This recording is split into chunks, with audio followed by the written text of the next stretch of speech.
You know that scene in movies, the high-stakes poker game where someone bluffs their way to a fortune? Michael Lewis's Liar's Poker kind of kicks off with a real-life version, played on Wall Street. Right, but not with cards, exactly. No, not with cards, but with the serial numbers on dollar bills. Picture this. These high-powered traders betting on the probability of certain digits showing up across a stack of bills. It was a game of pure deception, wasn't it? Totally. A perfect snapshot of the culture Lewis was about to walk into at Salomon Brothers. This game, it seems so random, but it really captures that shift away from trading physical things to, a market driven more by psychology and bluffing. It's a brilliant way to start a book about finance. It immediately highlights that whole strategic misdirection aspect, the psychological games Lewis saw firsthand. Absolutely. And that's what we're diving into today, Michael Lewis's Liar's Poker. This isn't some dry business textbook. Definitely not. Lewis, his entry into Salomon Brothers was bizarre in itself, and he became a bond trader. His storytelling just grabs you. It really reads like a novel. He is a very unvarnished account of his time there. He really does. Yeah. And it helps to know the backdrop, right? The setting. Crucial context, yeah.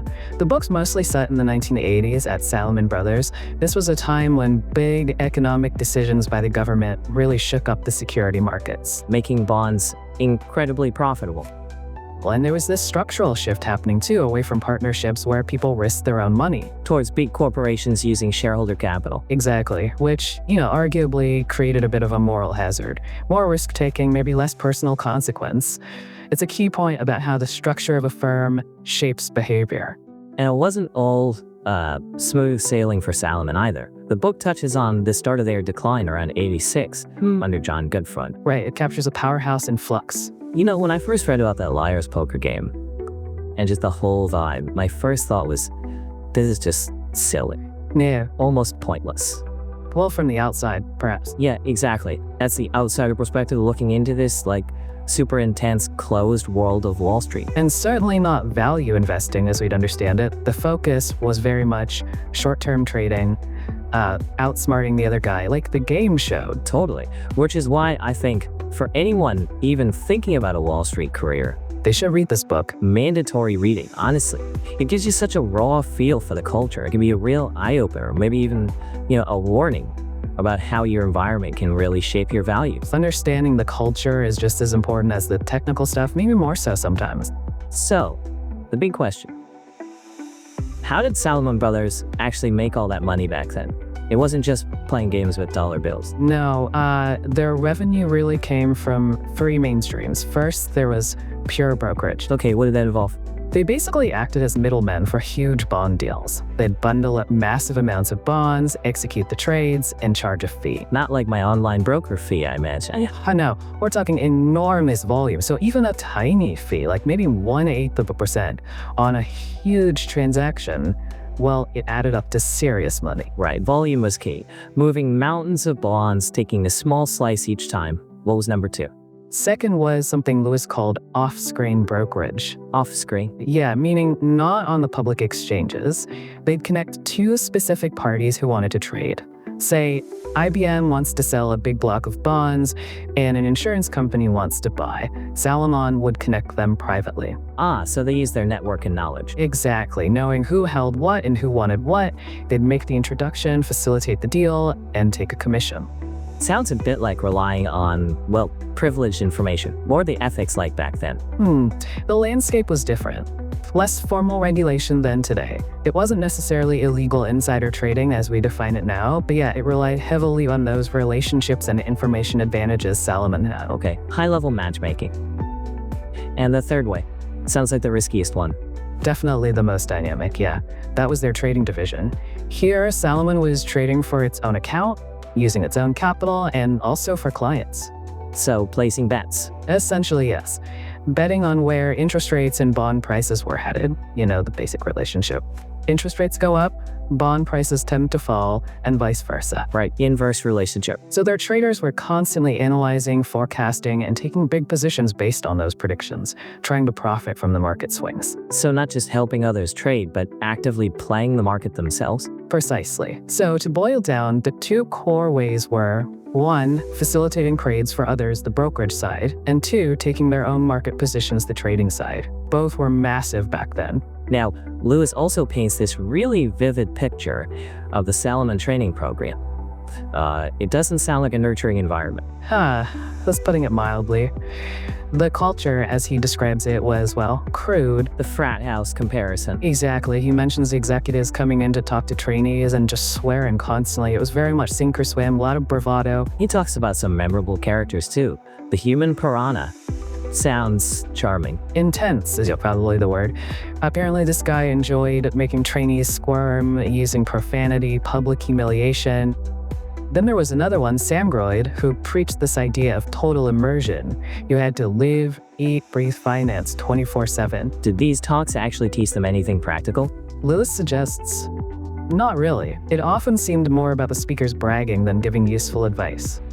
More about instilling that aggressive mindset. So what happened when they finally hit the trading sword? Did it get easier? Not exactly. Lewis describes how the senior traders would kind of exploit the newbies. How so? They'd dump unwanted securities or difficult accounts onto them, a real trial by fire.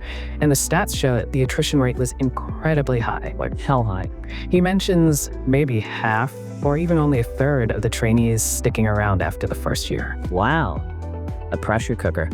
I guess that intensity must have started right from the interviews, trying to find people who could handle that. Oh, absolutely. The interview process itself was part of that filtering mechanism designed to find people who wouldn't crack under pressure. That sounds incredibly tough. But Lewis himself, he didn't just survive, he actually did really well. Yeah. How did he manage that? He talks about finding a mentor, basically. A trusted senior contact who gave him some guidance. That, plus his own abilities, helped him find success. Pretty quickly, he was generating significant revenue for the firm. Like how much? Around $10 million a year, according to the book, which is pretty amazing. Especially considering his compensation, initially at least. Right. That's a striking contrast, bringing in millions. But his pay started around, $80,000 to $150,000? A big number for the 80s, sure, but a tiny fraction of the profit he generated. He was young, mid to late 20s, doing this. But then he walked away. Why? Well, as he got more successful, he started feeling disillusioned. He began to question what actual value he was creating for society. Beyond just making money. Yeah, that feeling that maybe he wasn't contributing something truly meaningful, that seems to be the main reason he decided to leave. It really makes you think about what success means, doesn't it? Even with huge financial rewards, that need for purpose is strong. I guess revisiting this stuff, the book is just so captivating. You finish it, and you almost wish there was more. It definitely pulls you in. And speaking of getting into that world, the interviews themselves, like you mentioned, were something else. Oh yeah, the stress interviews. They sound legendary, almost mythical. What kind of things do they do? Lewis gives some pretty wild examples. Things designed purely to see how you react under pressure, like asking an interviewee to open a window that was clearly sealed shut. Seriously? Just to see what they'd do? Exactly. Or the silent treatment, just ignoring the candidate completely to see how they'd handle it. That's bizarrely fascinating. It's like psychological theater, trying to test personality and endurance more than actual knowledge sometimes. It really shows what kind of person they thought would thrive there.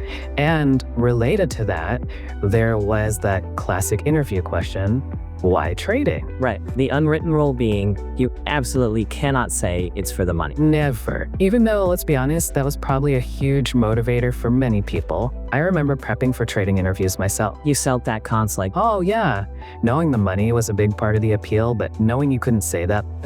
Correct answer is always something about the thrill of the trade or the intellectual challenge.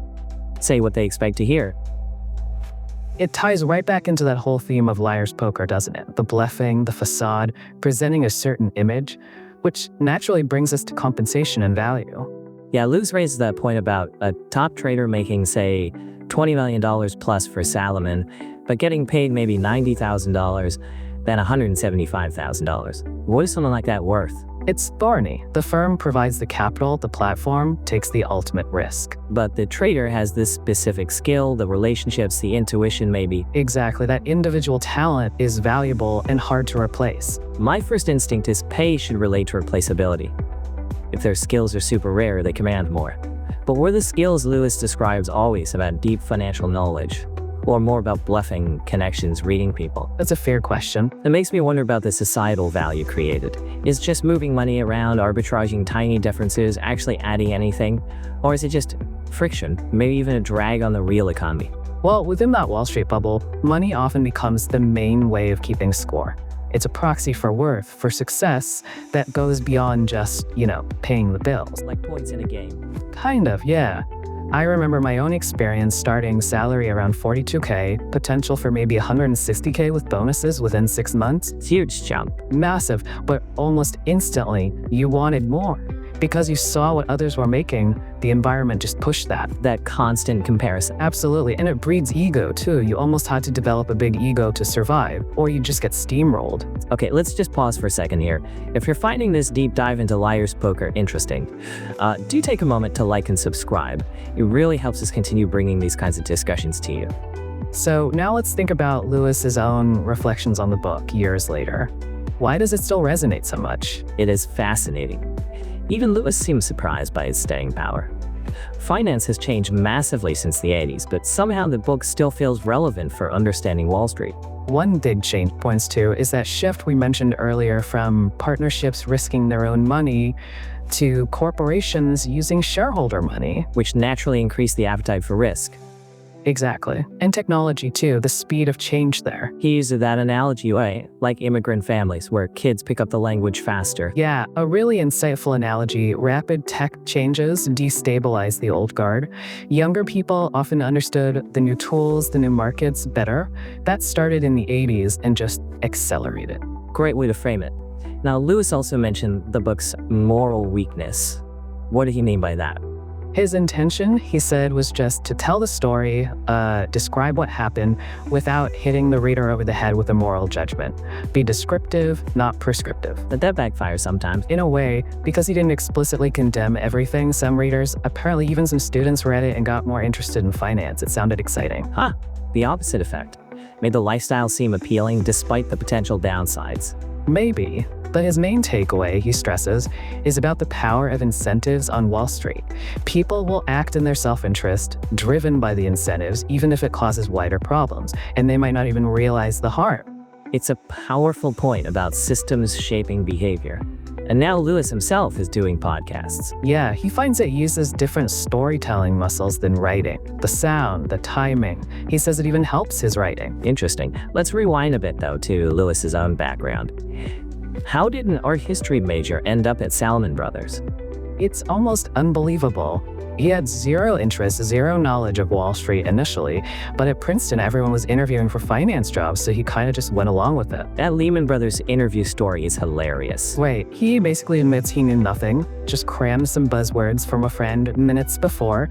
It says something about entry-level hiring back then, maybe. Hey, he didn't even get that job. No, Lehman rejected him. It was only later, after a master's at the London School of Economics, that he sort of accidentally landed at Salomon Brothers. His first impression. He called it a really unusual place, famous for insane profits, but also this raucous atmosphere. The frat house training program and then the trading floor was even wilder. You wouldn't think. Intellectual hub. But Lewis argues the real intellectual work was happening there, on the trading floor. Pricing complex securities, understanding global markets. He felt that was more intellectually demanding than traditional investment banking at the time. Interesting perspective. What about the training itself? Was it any good? Despite the atmosphere, he called the 5-month program one of the best courses he ever had. A really deep dive into how the financial system worked. He even tells that funny story about a fellow trainee, Keenan Damon, Oh yeah. who declared his sole ambition was to sell mortgage bonds. Just seemed so random, highlighting the sometimes odd paths people took into that world. So a mixed bag of people, not all finance obsessives from day one.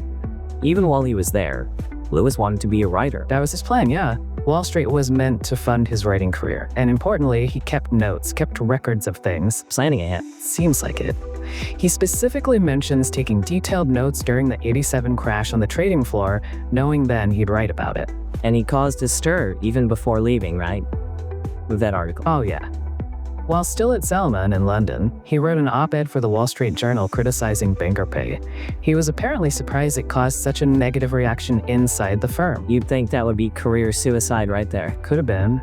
But he had this huge, very profitable client, a hedge fund run by Jacob Rothschild, who insisted on only dealing with Lewis.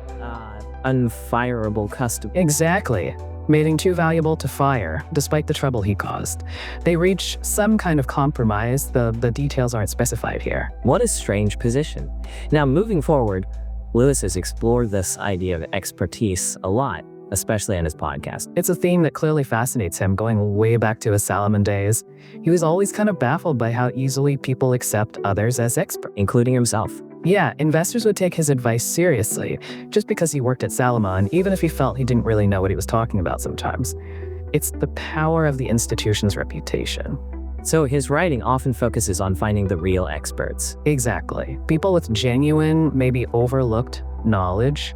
Think of the characters in The Big Short or Moneyball. They weren't always the ones with the fancy titles. He talks about finding expertise lower down, right? The L6 idea. Yes, 6 levels down in an organization. People closer to the ground often have critical knowledge that doesn't filter up to the decision makers. He gives examples like a hospital worker or the contractors who actually fixed the Obamacare website. People doing the actual work often know best. That's the idea. He also suggests that inequality can block that information flow, stop expertise from being recognized when it comes from lower levels. He even points to local public health officers doing critical work that often goes unnoticed, something he explored in The Premonition. It's about looking past the surface. Now, thinking about Liar's Poker itself, Lewis reread it recently for the audiobook. What was that like for him? A bit unsettling, he said. He hadn't really read it since it came out. He noticed his early writing style, saw the influence of other authors he admired then, felt a bit amateurish to him now. It must be weird looking back at your own early work like that. But he did say there was a moment describing the first time he unknowingly ripped off a customer, where he heard his authentic younger voice and wouldn't change a word. He also reflected on how much finance has changed since the 80s. The trading floor sounds like ancient history now. Totally. All shouting and hand signals versus screens and algorithms today. He felt lucky to have captured that older world. He also saw how the book foreshadowed later problems, like the mortgage crisis. Lou Ranieri himself felt some responsibility for how mortgage securitization played out. Those early innovations had unintended consequences. For sure. Lewis also noted how finance has become more intellectualized, more mathematical.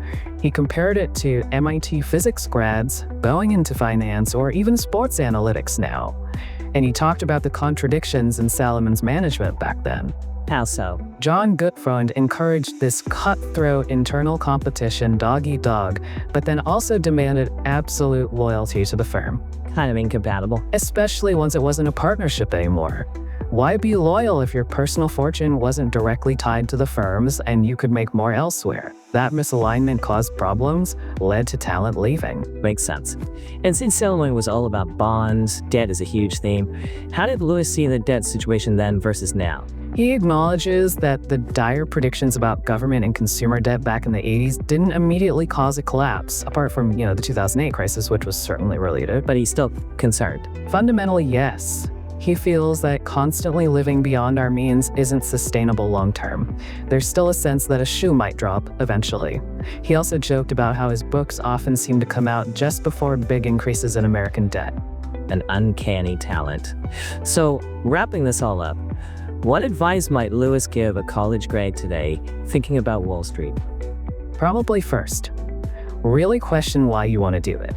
Talk to older people in the industry, get different perspectives. Understand it's not all the same. Right. Recognize there are good ways and, let's say, less good ways to have a career in finance. And think about what you really need: a job, a career, or a calling. And Wall Street mostly offers well-paying jobs, which is fine, but might not satisfy someone looking for deeper purpose or societal contribution.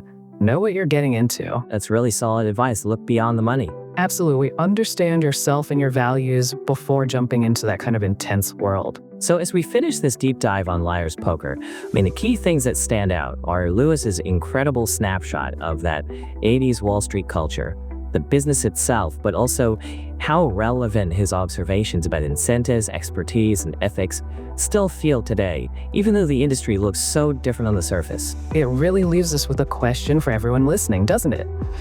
In these high-pressure industries with huge financial rewards and strong cultures, how do you keep your own ethical compass straight? How do you balance making a living or even getting rich with, contributing something positive? It's something worth thinking about. Definitely food for thought. If you enjoyed this exploration of Liar's Poker, please do remember to like and subscribe so you catch our future deep dives. And don't forget to check the description. We put together an exclusive interactive book mind map of Liar's Poker just for you. Thanks so much for tuning in to the Inspired Podcast.